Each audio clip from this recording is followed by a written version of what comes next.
getting started on our Tuesday morning. So good to see everybody. I love it. Dave, I've missed you. It's been a while. You were busy. Yes, It's always ma'am. a good thing. Been a little hectic, but a good hectic. Well, glad you could make it today. Have you been active with anything that you want to share with us? We are doing further preparation for the BV loss NPRM that now from the executive orders we hear are 30 days away. That's 30 days Yes. away from June 6, 2025. So Yes. we'll see what happens, but that's busy. And yeah, reviewing the two EOs, and there's a lot to them. So that's keeping us out of trouble. Nice. So crunch time is on. It's something we've been waiting forever, and now it's here. It's like, oh, hurry, hurry, right? Yes, we knew this would be a hurry up and wait. Yes. Awesome. Siobhan, hi, great to see you. I love when you join us here today. And Carolyn, you have anything great that you want to share? Anything new? I am happy to say I'm on round two of retirement. No. However, that lasted 15 hours. Oh, So when you're in demand, you are in demand. it's okay. It's That's okay. It's okay. I sounds about slid right back, for slid government back in there type for a work. second. I know. I know. It's okay. You gotta love them. Gotta love them. Keeps you Mary Ann, busy and good to off the see you. streets and out of trouble, right, Carolyn? That's what my mom always said. So, yep. Awesome. Mary Ann, good to see you. Hey, good to see you. I volunteered as the secretary for the Women Drone First Responders group. Oh, fabulous. Yeah, I'm very excited. So have you started or just now Oh, getting out there? just getting up and running. Yeah, yeah, Love yeah. it. Because I advise the security department at my office, and so they want to have a drone fleet. So And Amy's Nice. fabulous. So, Oh, isn't she? Oh, mm. she's amazing. she's a Yes. dynamo, Yes. dynamo. So So what's this about new executive orders? Are these since our last meeting? I know, good things on the horizon. Well, Dave? I don't know how good they are. I don't look at it. So far it doesn't look Not good. all good, not all Mm, good. Some no. good, No, some how Mm, good. recent? June 6th, 2025, last Friday. Oh, One of them is titled Restoring American Airspace Sovereignty, and the other is titled Unleashing American Drone Dominance. And of course, titles of EOs are frequently misnomers, so that's the start.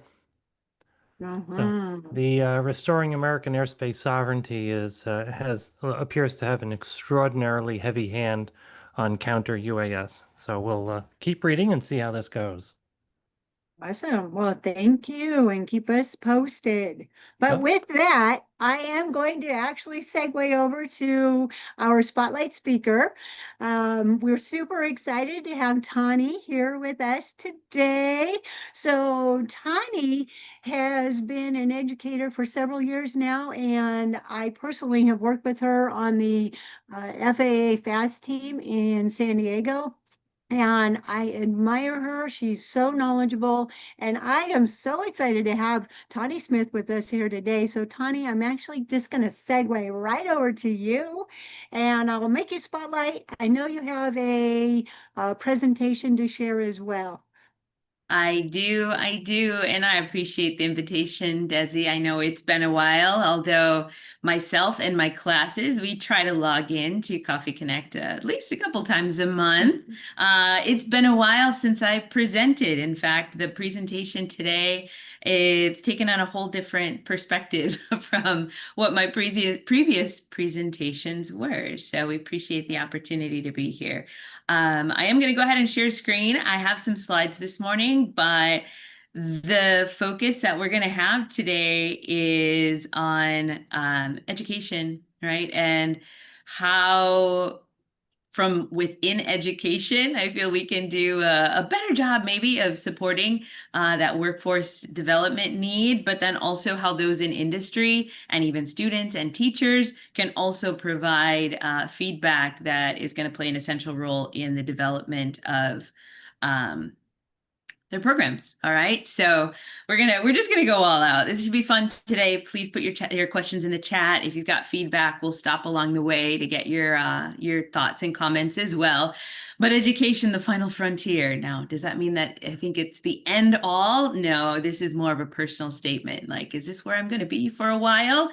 And the question comes up because I did not start in education. The last presentations that I've had here with Coffee Connect, some of you may have listened. I was talking DFR. So for several years, I worked for Flying Lion, first as an RPIC, but then I was doing the hiring and recruiting for their drone first response programs. And so maybe some of you here on the call, we've discussed it. We spoke about programs and what the requirements were.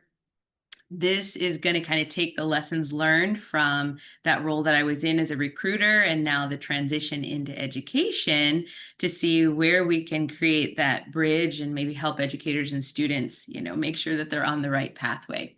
Currently, I work as a teacher for the Sweetwater Union High School District, which is in the South San Diego County in California. For those of you that aren't local, we're one of the largest school districts here in San Diego. Although it is, we do have K through 12. I actually work in the adult school program. So I'm at the National City Adult School site. Advantage to being in the public school system, well, we do have a direct link, right, to the students and the programming and the support of the local school district. But adult school, right? What do we know about adult school? I knew nothing about adult school before I started working in this role. So I'm excited to share what I learned. As in addition to Flying Lion, I also own and operate a commercial drone services company, which really helps me with the student development and that we have through the school as well. What was it that we were looking for at Flying Lion?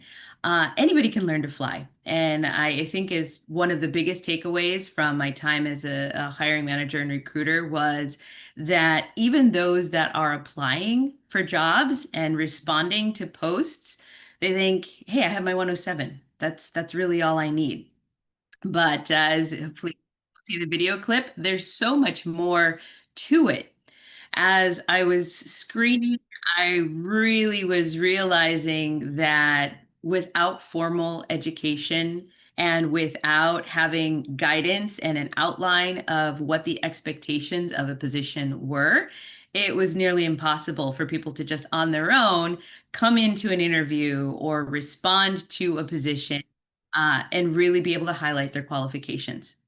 Now, don't get me wrong. I think prep online, it's a great option for those who are able to successfully study.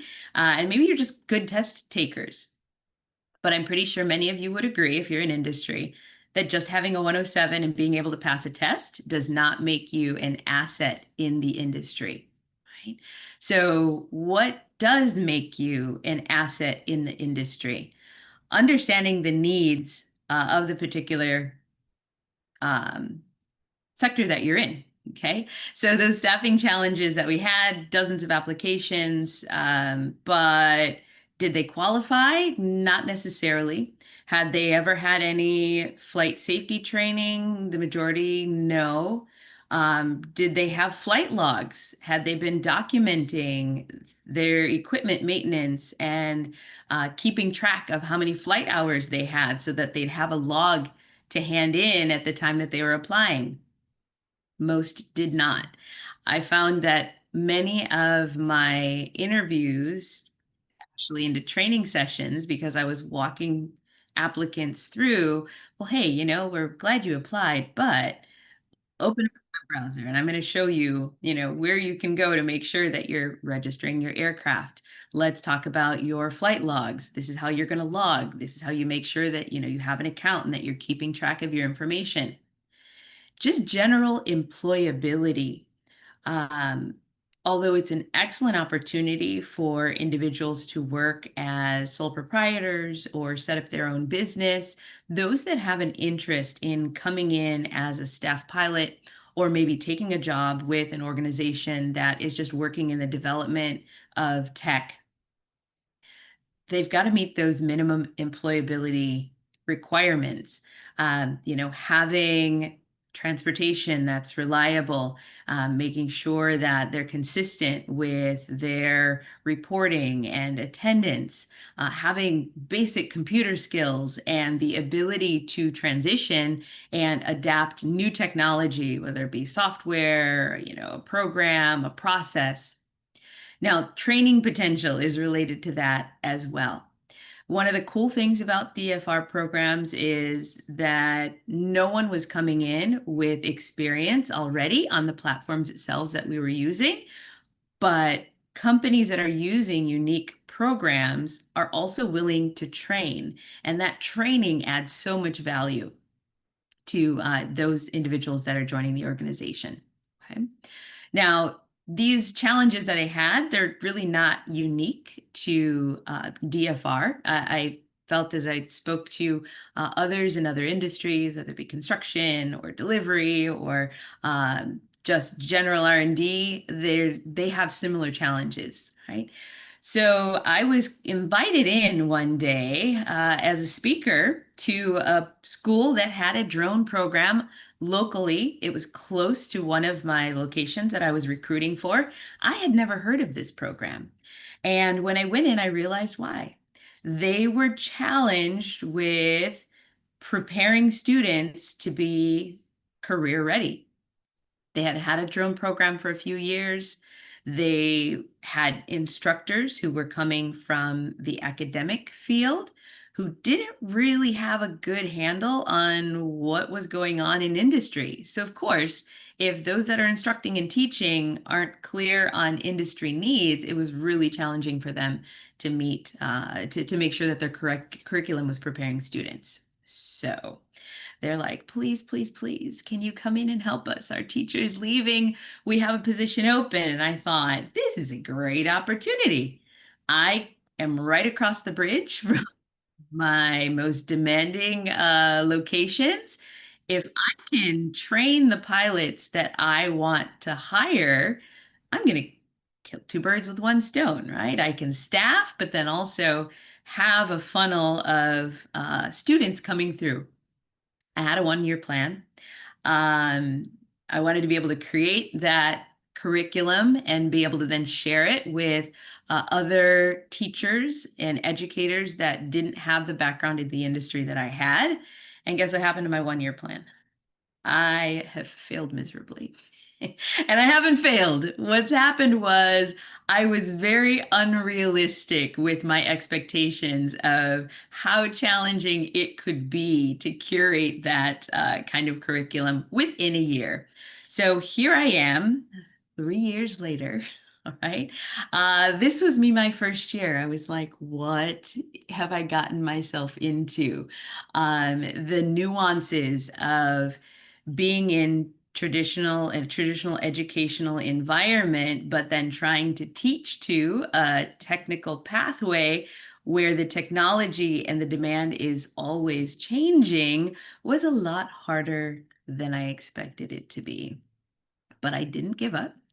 And I would love to hear if you put it in the chat maybe, or if someone wants to share, if you're in an industry related to drones where you are recruiting or hiring, I'd love to see what some of the challenges are that you have had as well.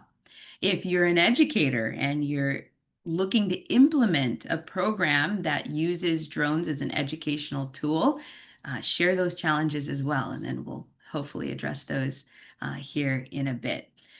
But with all those challenges, I was like, well, I got myself into this mess. Now, what do I do? Well, I had a learning curve myself. And one of those things that we are going to talk about today is how much an understanding of the CTE, or Career Technical Education Standards, really is one of those keys to bridging the gap between education with drones and drones in commercial environments. Now, maybe you never heard of CTE or CTE standards.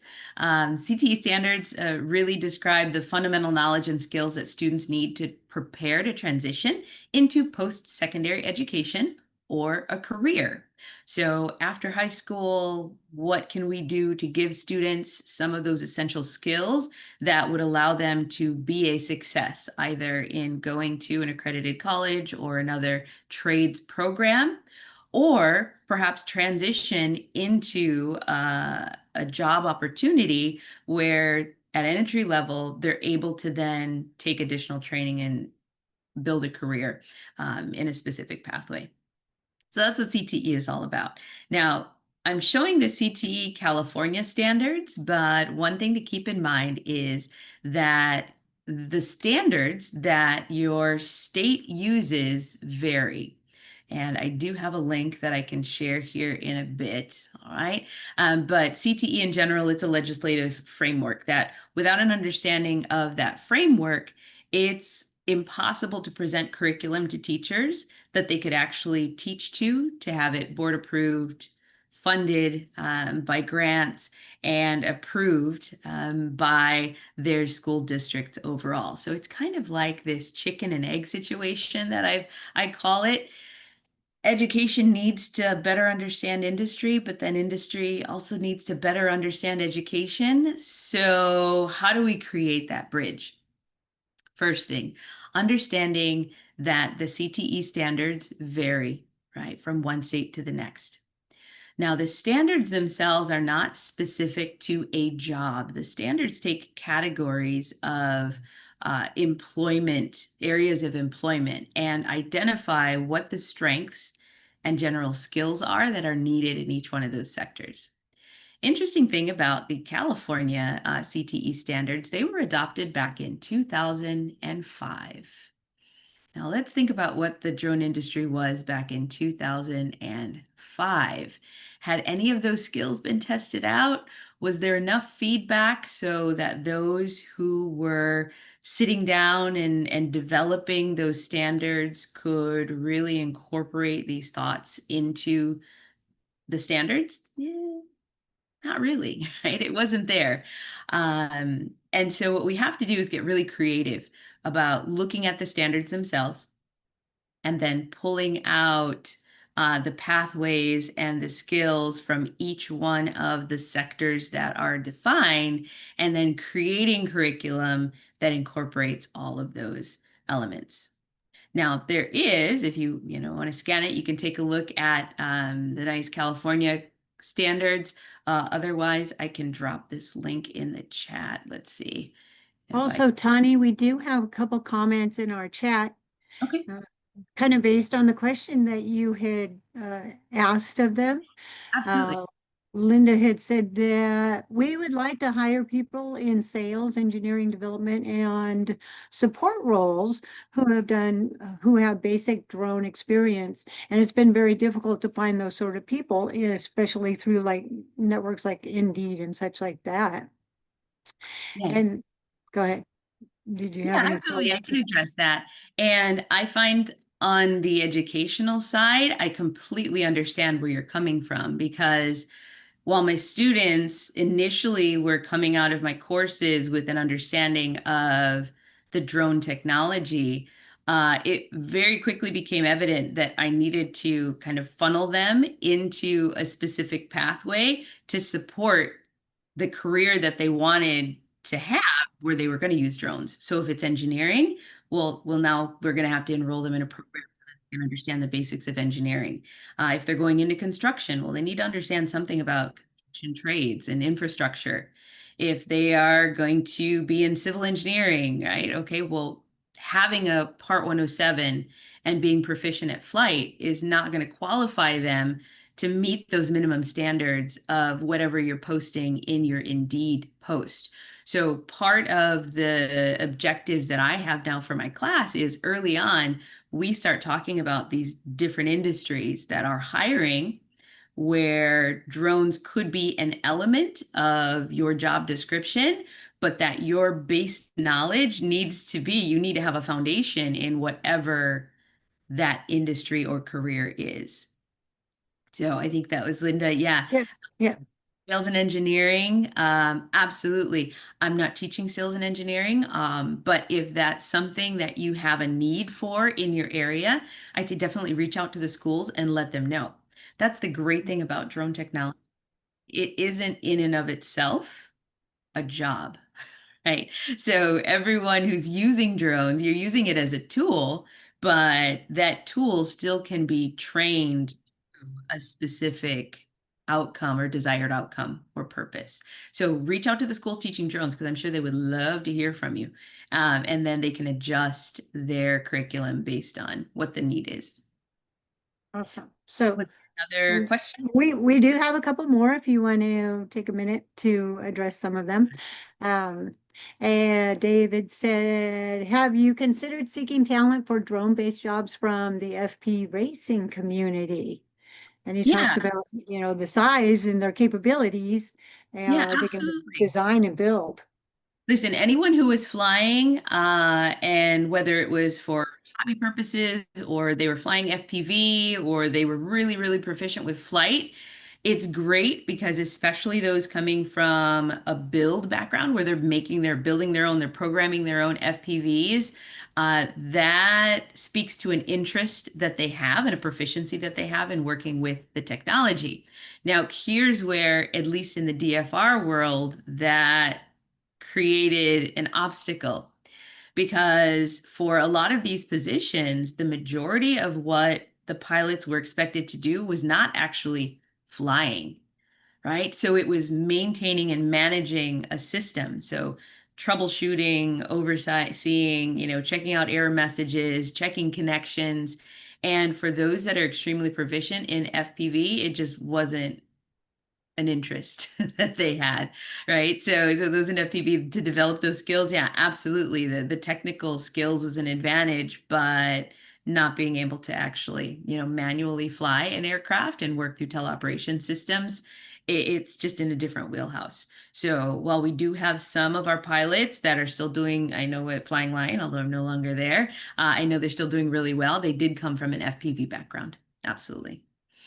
Awesome, awesome. And just getting that stick time, Mhm. having that flight record available is also beneficial.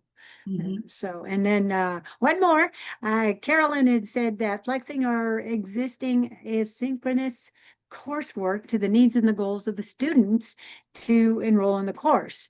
And so she brings up a good point that way, just trying to get that synchronized. Yeah, and we're going to address that here as well because it's one thing to craft curriculum that's going to be beneficial for different specific industry sectors. It's a whole other challenge to now get that information and explain to students that are enrolling in a drone course what is it exactly that they're actually going to learn and make sure that those that are coming in are they have the right expectations. And this is just an example. One of my biggest takeaways from these last couple of years is understanding what educators are seeing when they're reading these standards. Now, when I look through California standards, you're not going to find drone in there anywhere, right? The words are not there.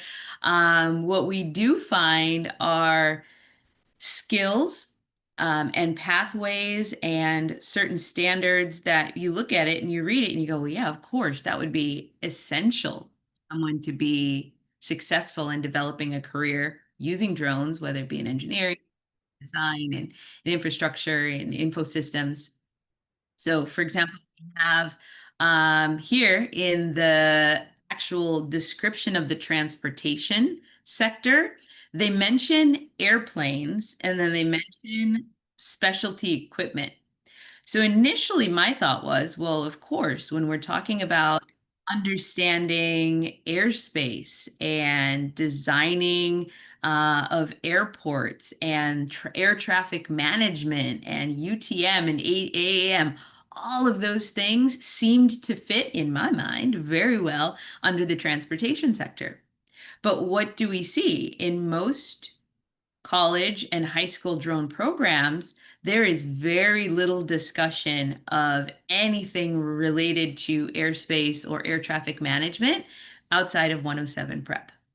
Right. And then when we read the standards, well, they also don't actually mention the management of airspace or design of airspace at all.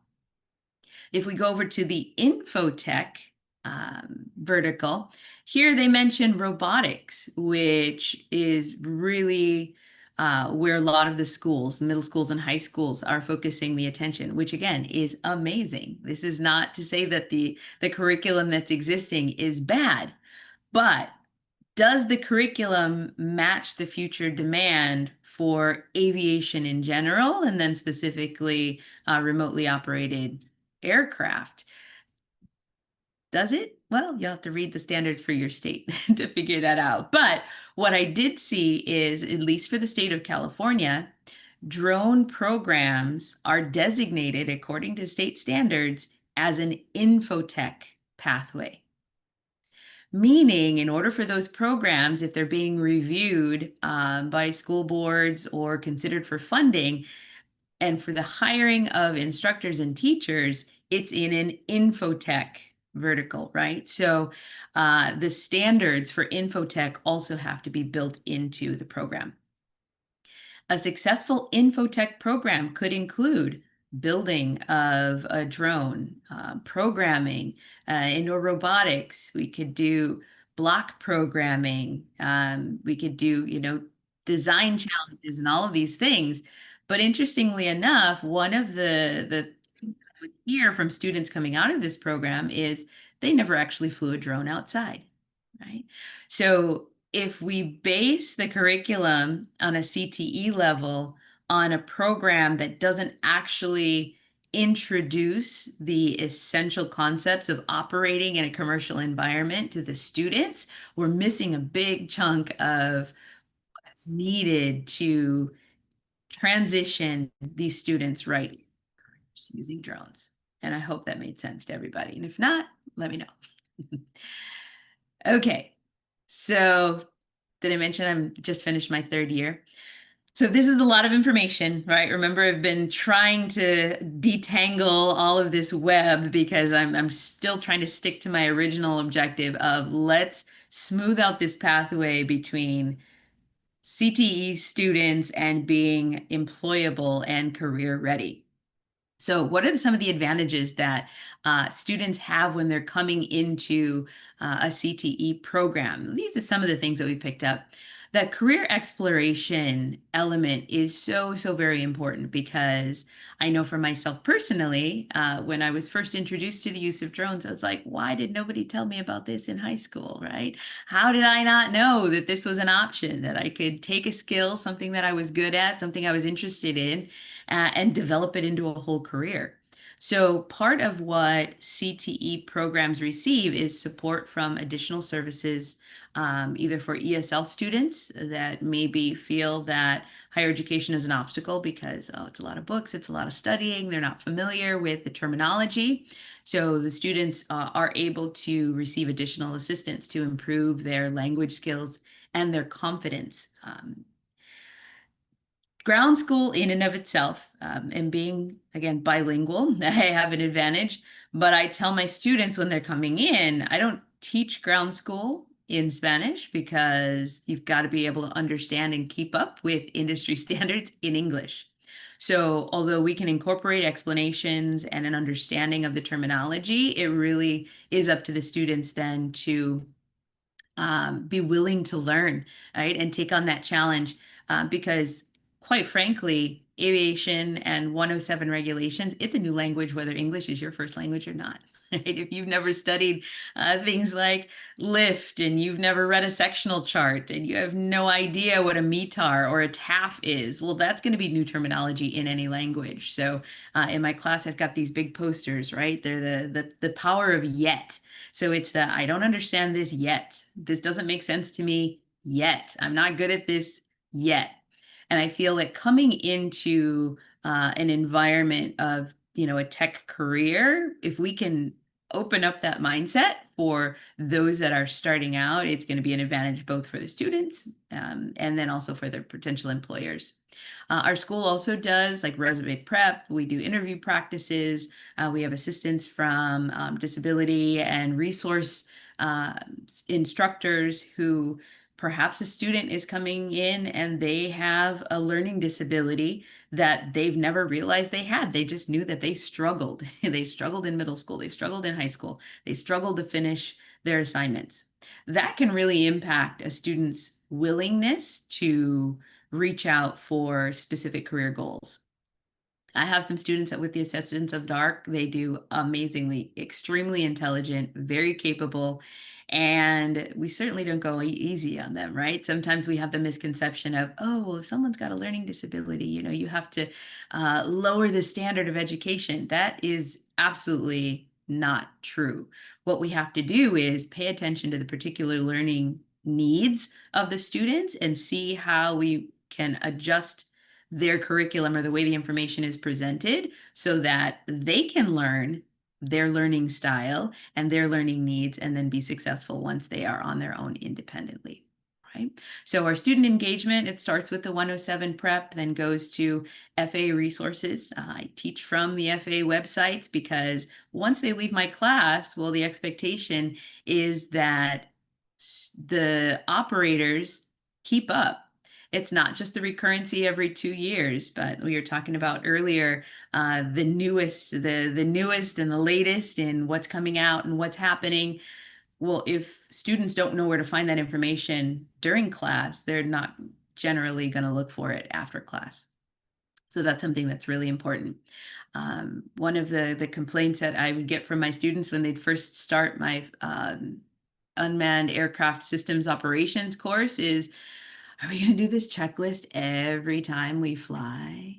Every time? They're like, there's no way you do this every time we fly. And it's like, yeah, absolutely. You're going to do this every single time you fly, and you're going to like it. No, you may not like it, but you learn to value the process that happens pre-flight. It's an essential part of operating at a professional level, no matter what kind of equipment you're operating. It gets the students into that mindset of, I'm not just here to fly a drone, right? Which when they come in for ground school, so many people walk in the first day and they're like, where are the drones? Do we get to fly today? Yeah, no, nobody flies drones in my class until after they have their 107. Needless to say, that affects my student retention rate just a bit because having to go through the hard work of passing and understanding the regulations first is not what they're expecting when they enroll. So to the point that was mentioned before, yeah, how do we retain those that are serious about learning how to use this in accordance with the current regulations and using it successfully? Well, we do have a little bit of an attrition rate, right, from ground school into systems operations. But once they're in system operations and they understand the process, they're well on their way to being successful. We also, this past year, I enrolled in the Project-Based Learning Academy, which some of you may be familiar with project-based learning. It has been a great fit for our drones courses because it really is taking projects and putting the learning in the hands of the students.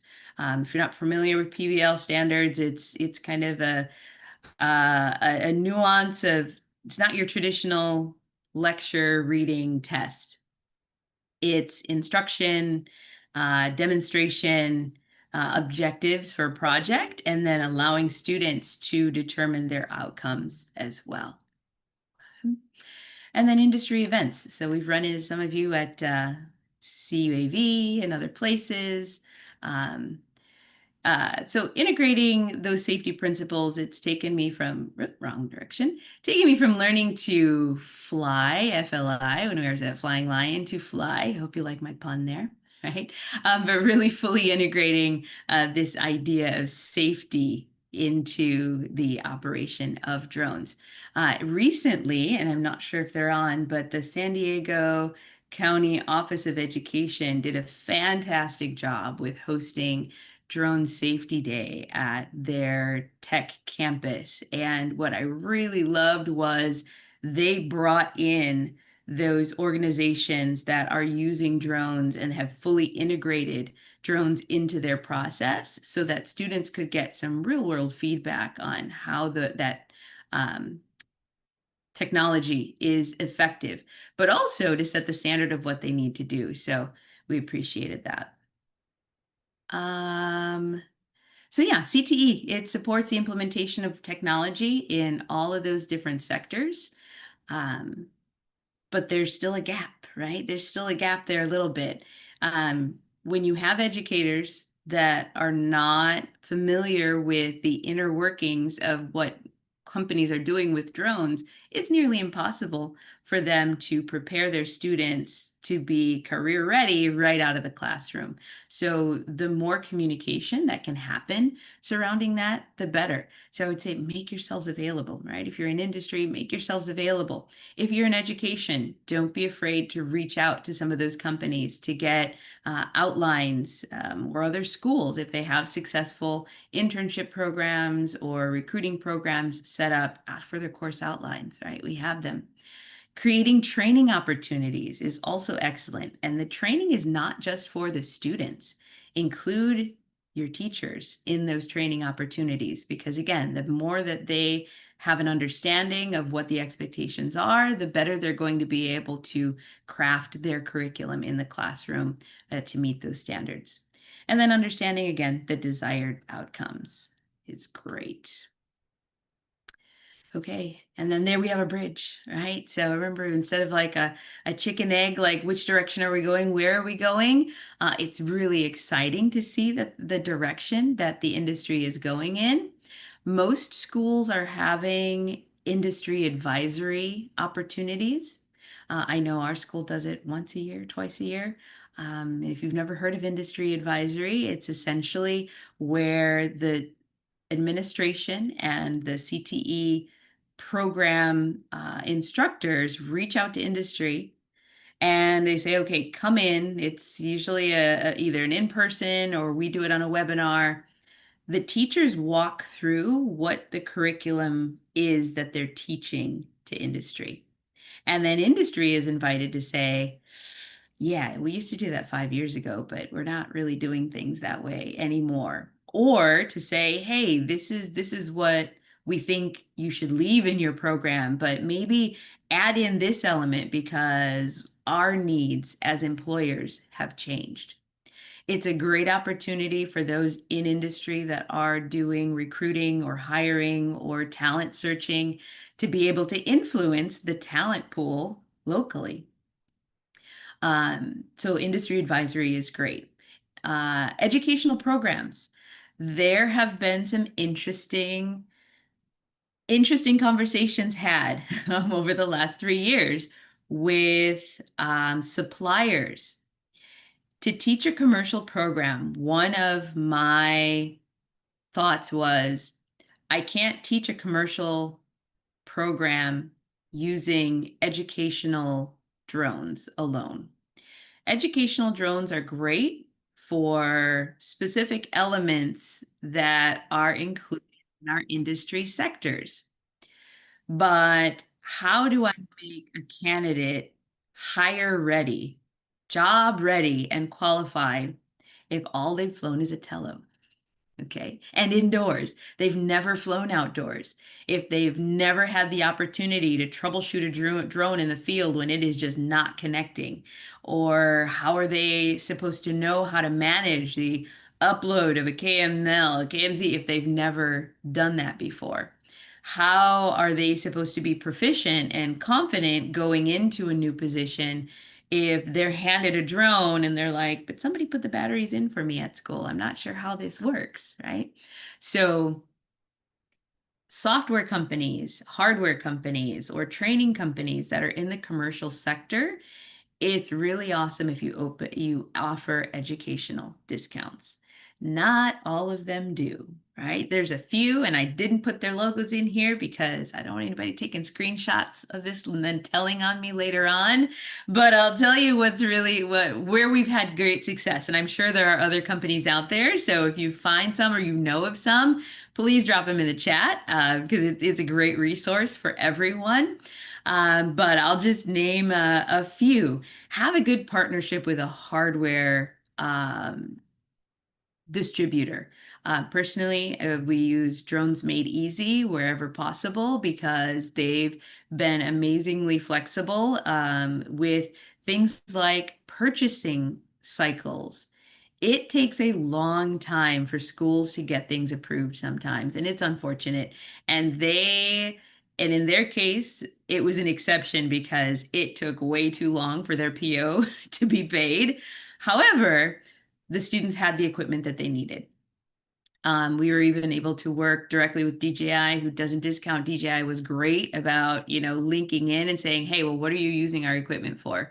Great. Well, we're going to work with whatever, your needs are as far as, pricing and things like that. It's helpful, right? It's very helpful because then it puts commercial grade equipment in the hands of the students where they need them.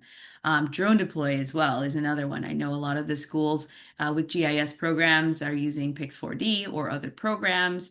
But if you'd like something with an easy learning curve that can introduce the basic concept of data capture and processing and reporting without going deep into GIS concepts, something like Drone Deploy, they also offer educational discounts.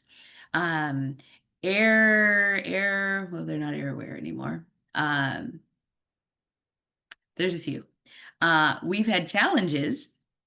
We have an invoice right now that is unpaid, and it has been for almost a year because we've been going back and forth with the manufacturer that when they issued the quote was issued well over a year ago.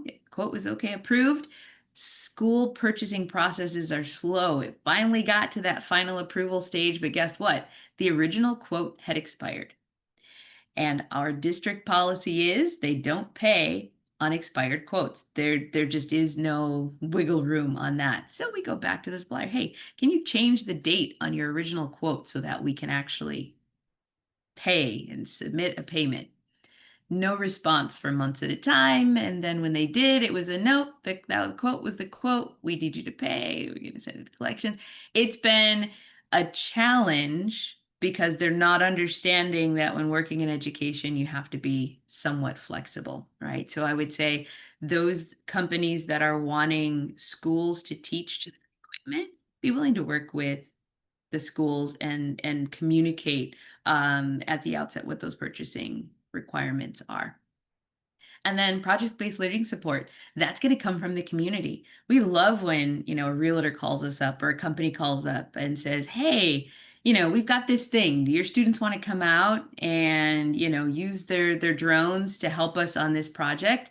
Absolutely. And the thing that I ask as a teacher is when they do, well, give us 15 minutes. That after they give you what you've asked for, after they've completed their flights, they've completed their processing, their reporting, give them some feedback and please be honest because it's much better if they're able to see from the business perspective what the quality of their work was, what they can improve on. It's going to help them with their future job placements and their confidence as well, right? So I don't know if we've had up until this point any other questions that came in, Desi? We don't, but feel free to put questions into the chat. Also, I know if you're watching through other social media platforms, the questions, if you put something or comments into the chat, they are forwarded to us. So feel free to make any comments. Tonie, I do have one question though regarding the industry advisory. Yes. If someone was looking for that type of input, how do they connect there? So any of the schools that have CTE programs, I would say just reach out, right? Reach out. You can call the school districts themselves. Our school, which I've got a QR code coming up here pretty soon, you can reach out to the teachers themselves. The great thing about CTE programs is that teachers, we really do have a lot of leverage as far as making adjustments in the curriculum. As long as there is a justifiable connection between what needs to be taught and industry, I can make a change. If a company came to me tomorrow and said, hey, we're going to need this many test pilots, but they need to have an understanding of this system in order to be eligible, I can incorporate that into the curriculum. So reaching out directly to the instructors definitely works.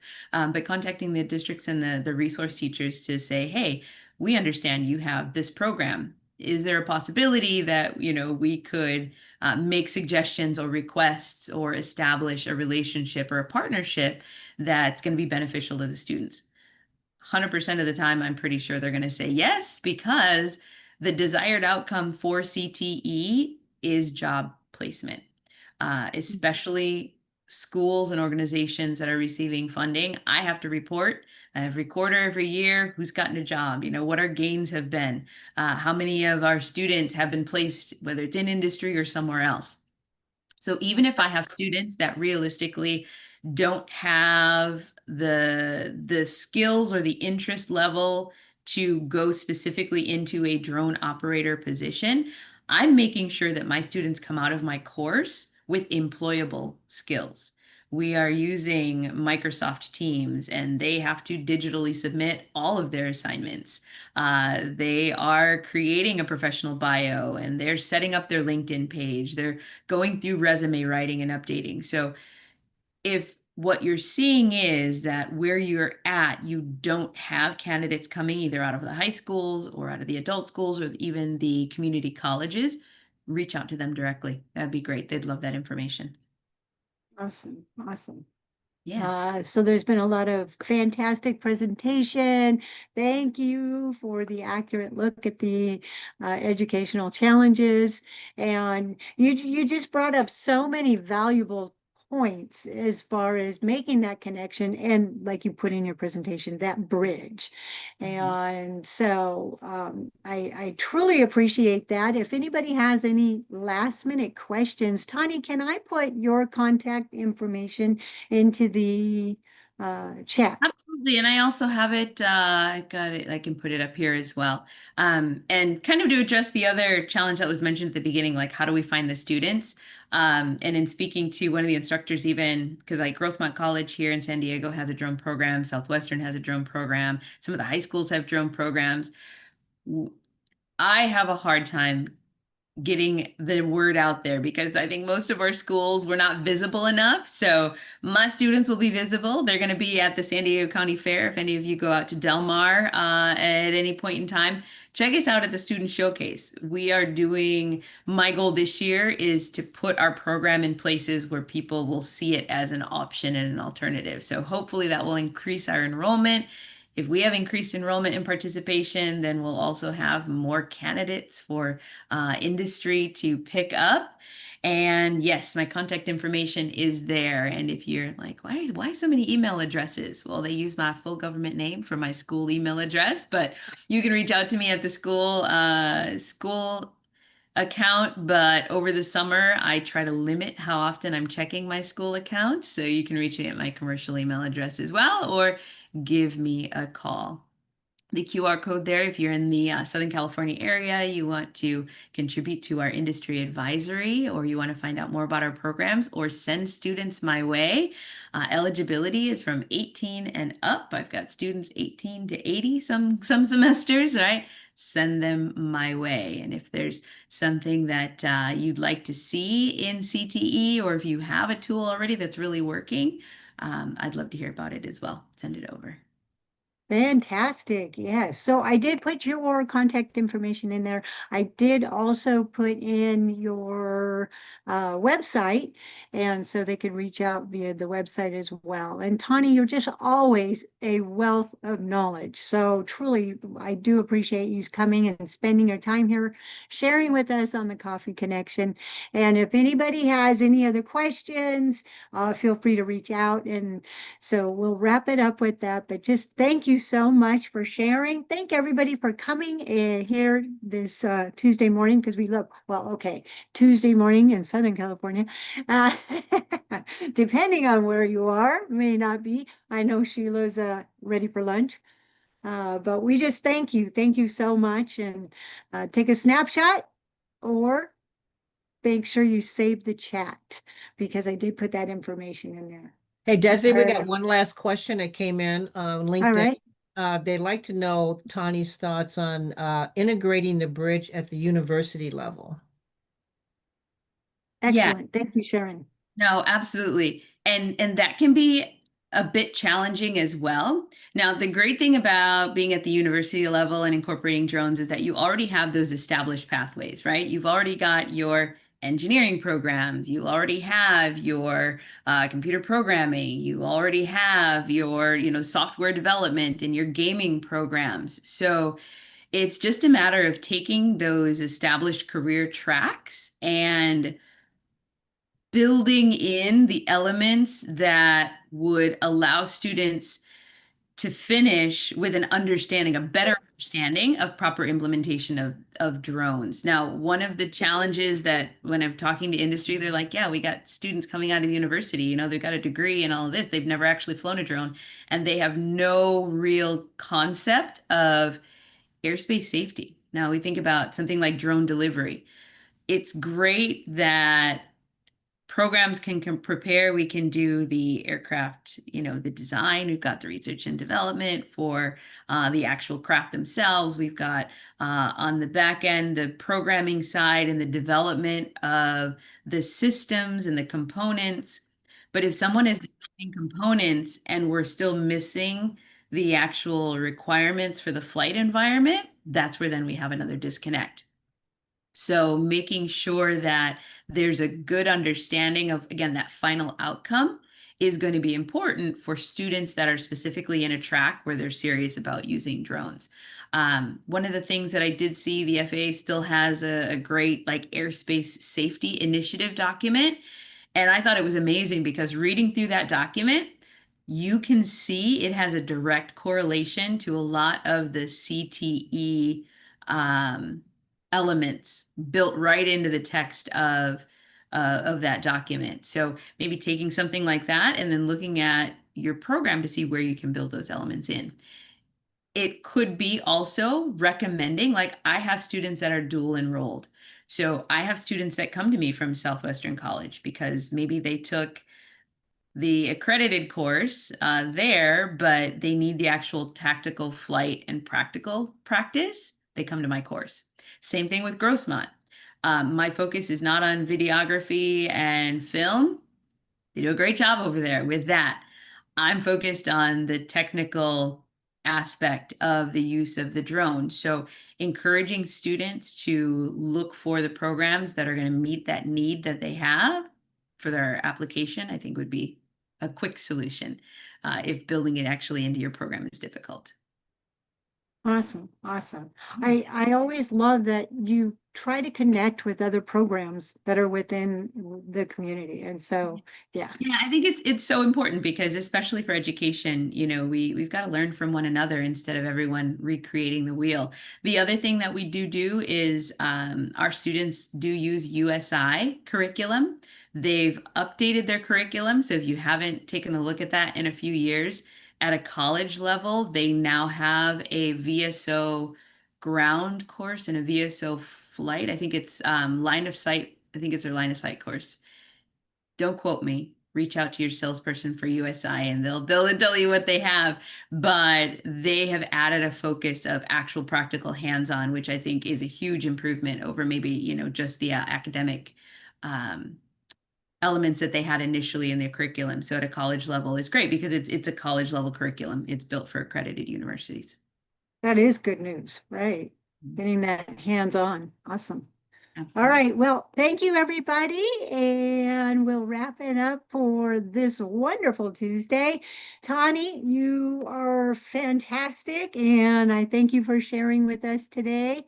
Yeah, thank you. Everything is out there on the YouTube and social media. So if you wanted to catch it again, go back, watch it again.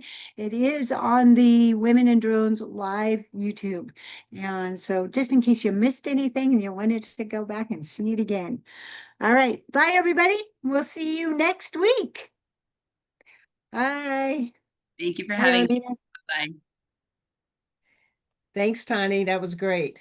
Yeah, Sam, you're welcome. Sharon. Sharon?